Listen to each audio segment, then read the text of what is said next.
창세기 4장 말씀 함께 읽어봤습니다. 오늘 4장 말씀은 가인의 범죄와 하나님의 심판의 내용들이죠. 1절부터 15절까지 말씀이 그럽니다. 16절 말씀부터는 가인 자손의 어떤 그 계보가 등장하죠. 번성한 그런 내용들이고 24절까지는 그렇습니다. 그리고 25절, 26절 초기 인류의 계보가 이제 쭉 이어집니다.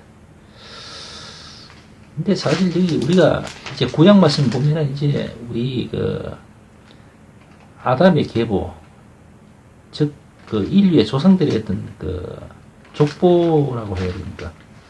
그런 것들이 이제 쫙 이어집니다. 그러다 보면은 뭐랄까요? 별 의미를 못 느끼죠. 구약 말씀, 창세기 말씀을 보게 되면 아마 그런 생각을 하는 분들이 많을 겁니다. 저 역시도 그러한 부분 때문에 그러니까 족보 내용 같은 경우는 사실 뭐 크게 막 파헤치고 뭐 알라고 예를 쓰고 그러지는 않습니다. 그냥 뭐 보여지면 보여지는 대로 뭐 그렇게 이제 받아들이고 넘기죠. 단지 이제 중요한 맥락이랄까요? 그 부분을 우리가 이제 염두에 두고 그 부분에 대해서 다시 한번 되짚어보고 다시 한번 말씀을 새기는 그런 시간들을 가지면 아마 될 줄로 생각을 합니다. 우리 조상 아담과 하와의 범죄로 인하여서 역시 아담과 하와가 첫 아이를 이제 낳죠. 그게 이제 가인이 됩니다. 가인. 그리고 둘째가 이제 아벨이 되고요. 그죠? 근데 그 엄마 아빠의 범죄 이후 자식들도 또다시 범죄에 관련돼 버리죠. 가인이 질투심에 의해서 이제 아벨을 죽인 것 같아요.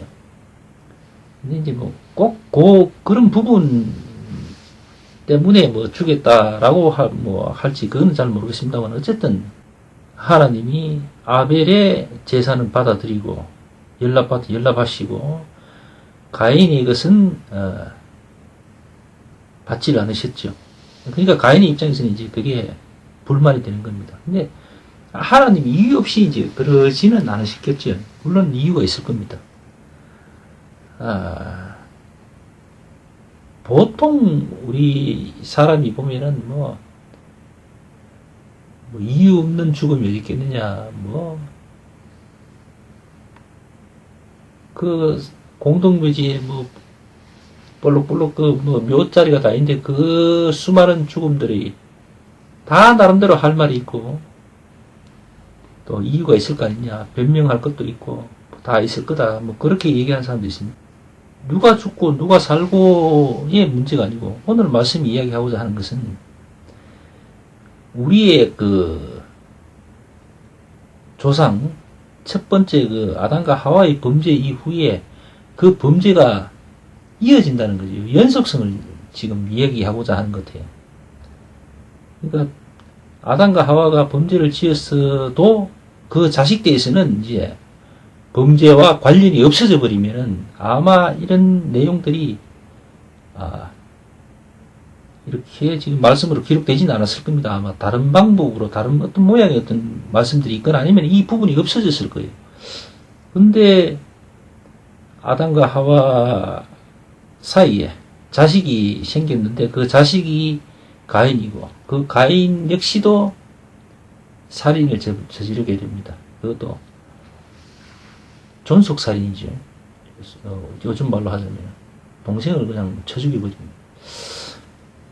그러니까 사실 인간들은 어떻게 보면 참 잔인한 면이 있어요. 어쩌면은 동물보다 못한 경우도 있습니다. 동물들은 가끔 대부분 보면은 자식들을 아주 사랑하잖아요. 자식을 아끼고 지 새끼는 아끼잖아요. 동물들도.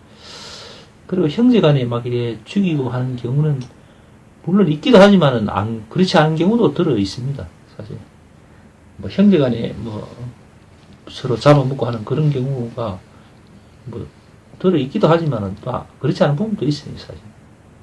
오히려 이제 다른 적들로부터 서로가 협력하고 뭐 그런 경우도 많은데, 어쨌든 여러 짐승들 가운데 한 부류인지는 모르겠습니다만은 우리 인간들이 뭐 특별한 건 없는 것 같아요. 자기 동생을 돌로 쳐 죽이고, 그러면서도 자기 죄가 얼마나 그게 큰지를 모르잖아요.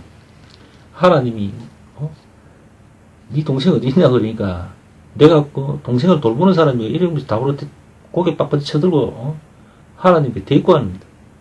그게 인간의 본 모습인 것 같아요.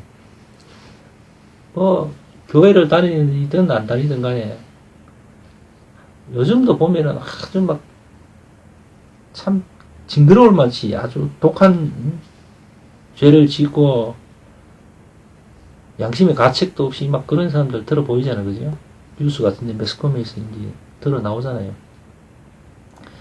그게 그 사람의 특별한 어떤 모습은 아닌 것 같고, 원래 이 하나님 말씀을 보면 원래 인간이 그런 것 같아요.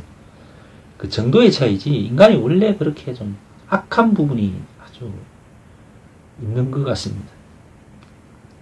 너나 할 것 없이 그 부분에 대해서 참 불쌍한 존재죠. 그러고 보면 좀 선한 모습으로 좀 선한 어떤 그런 영역이 컸으면은 그래도 그 악한 구석이 좀 덜 할 텐데, 그 악한 구석이 좀 야무지게 하여튼 본성으로 탁 자리 잡고 있으니까 그것이 눈에 띄게 잘 드러나잖아요. 뭐 크고 작고 한 그런 사건 사고들을 보면 그런 부분이 있습니다. 뭐 거기다가 뭐 신앙 가진 사람들이 가끔 보면 이렇게 사고 치고 매스컴에 나오는 경우도 있잖아요, 그죠? 그런 것도 보면은 저 믿는다는 놈이 더하다 이런 소리를 이제 안 믿는 사람 입에서 잘 합니다. 자주 나옵니다. 그에 대해서 뭐 반박을 못 하겠습니다. 사실이 그러니까. 뭐 그것도 대형 교회나 뭐 큰 교회 또 유명한 목사들이 또 그런 범죄들을 또 많이 저지르고 있고, 또 지금도 저질러 놓고 있는 사람도 더러 많고 그래요. 하여간 이런 죄악들 때문에 우리가 그리스도인으로서 우리가 해야 될 바를 못한다면 참 그 문제가 있는 겁니다. 다행히 이런 우리의 악한 본성을 지닌 우리를 불쌍히 여기시고 하나님이 우리 주 예수 그리스도를 이 땅에 보내셨잖아요, 그죠? 그래서 그 은혜를 우리가 그냥 값없이 그냥 획득하게 됐죠. 그러니까 기회를 잡은 거죠. 그 잡은 기회를 철석같이 목숨, 이게 정말 내 생명 구원의 그거다 싶어가 막 악착같이 붙드는 사람이 있는가 하면은 아무 생각 없이 그냥 놔버리고 신경도 안 쓰고 그런 사람도 있습니다. 그 잡을 생각도 안 하는 사람도 많고요.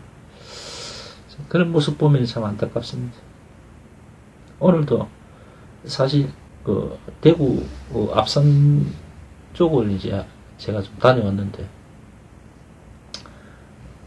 자연이 이렇게 막 계절이 변화함에 따라서 막 이렇게 가을 단풍이 이제 막 들고 하잖아요, 그죠? 그러니까 붉게 이래 물 들어가고 있으니까 사람들이 이제 그 자연의 경치를 보고 이제 위안을 삼는다는 거죠. 새로운 어떤 새 기분을 한번 느껴보겠다는 생각을 가지고 이제 산을 오른 사람이 부쩍 많습니다. 그 모습들을 이렇게 보면서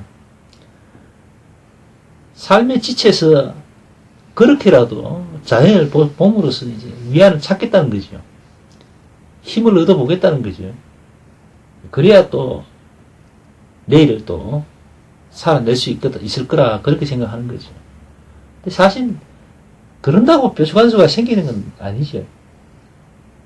우리 믿음도 마찬가지인 것 같아요. 우리도 사실 하나님 믿습니다 하고 막 이렇게 하는데 은혜가 있을 때는 정말 뭐든지 다 될 것 같고 힘이 되는데, 은혜가 안 돼 보세요. 안 되면은 정말 환장합니다. 하나님하고 부르짖고 기도하고 뭐 아주 한다고 하는데 성령 충만하지 못해서 그런지 몰라도 하나님이 별 반응이 없으시고 막 그러면은 미치고 환장하지요. 답답해집니다. 하나님이 정말 이제 내게 관심도 없으신 건 아닌가 싶고 막 두려움을 심지어는 느끼죠. 이 험한 세상에 이제 내가 버려졌다는 그런 생각이 막 들잖아요. 그래서 다시 한번 생각을 해봅니다.